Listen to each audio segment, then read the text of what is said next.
అదే RTV app వార్తల్ని క్షణాల్లో చదివే అవకాశం ఉంటుంది. ఒక న్యూస్ పేపర్, ఒక టెలివిజన్ ఛానల్ మీ చేతుల్లో ఎప్పుడూ ఉంటాయి.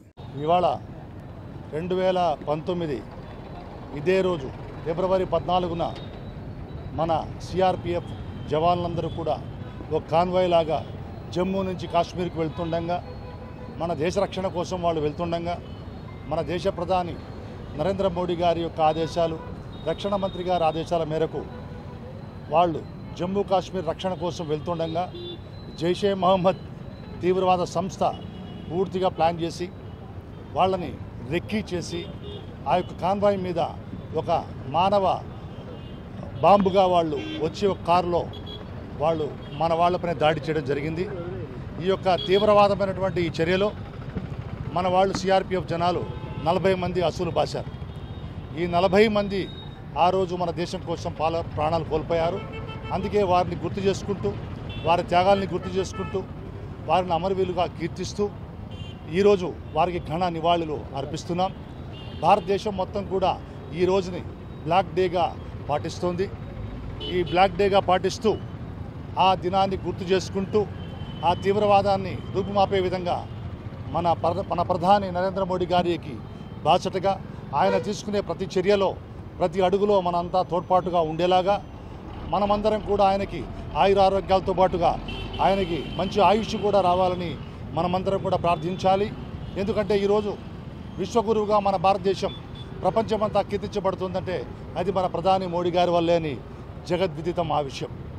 అందుకే ఈరోజు ఏ రోజైతే 40 మంది మన సిఆర్పిఎఫ్ జవాన్లు వాళ్ళు పొట్టన పెట్టుకున్నారో వెంటనే మన ప్రధాని గారు, రక్షణ మంత్రి గారు ప్రతి ఒక్కరు కూడా పాకిస్తాన్కి బుద్ధి చెప్పాలి.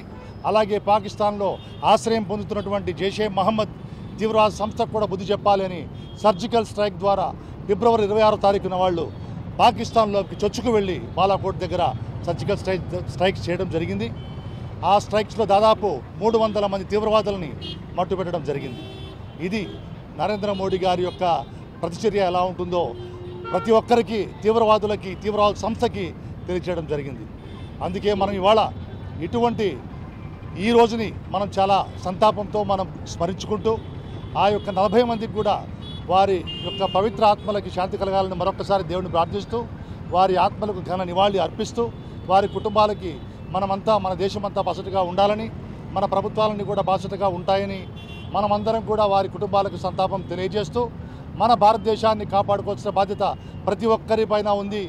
అలాగే ప్రతి ఒక్క పౌరుడు కూడా మన నాయకుడు పవన్ కళ్యాణ్ గారి యొక్క ఆదేశాల మేరకు, ఆశయాల మేరకు మన నాయకుడికి రాష్ట్రం అంటే, రాష్ట్ర ప్రజలంటే, దేశం అంటే ఎంత గౌరవమో, ఎంత తన యొక్క నిబద్ధతతో ఆయన పాటిస్తారో తన ఎప్పుడు అంటారు, ఈ రాష్ట్రం బాగుండాలి, ఈ దేశం బాగుండాలి, దేశ సరిహద్దులు బాగుండాలి అని మన నాయకుడు పవన్ కళ్యాణ్ గారు ఏ విధంగా కోరుకుంటారో ఆయన బాటలో కూడా నడుద్దాం. అందుకే పవన్ కళ్యాణ్ గారు, నరేంద్ర మోడీ గారి యొక్క ఆప్యాయతలు, అనుబంధాలు మనకందరికీ తెలిసిన విషయమే. వారిద్దరూ కూడా మన రాష్ట్రానికి, మన దేశానికి అండగా ఉంటూ మన రాష్ట్ర భవిష్యత్తుకి, రాష్ట్ర అభివృద్ధికి, అలాగే దేశాభివృద్ధికి, దేశ రక్షణకు కూడా వీరిద్దరూ పాటుపడతారని, వారి వెంటే మనమంతా నడుస్తామని కూడా ప్రతి జనసైనికుడు కోరుకోవాలని. మరిన్ని వీడియోస్ కోసం ఛానల్ ని సబ్స్క్రైబ్ చేయండి. లేటెస్ట్ అప్డేట్స్ కోసం వాట్సాప్ ఛానల్ ని ఫాలో చేయండి. అండ్ లింక్ డిస్క్రిప్షన్ లో ఉంది.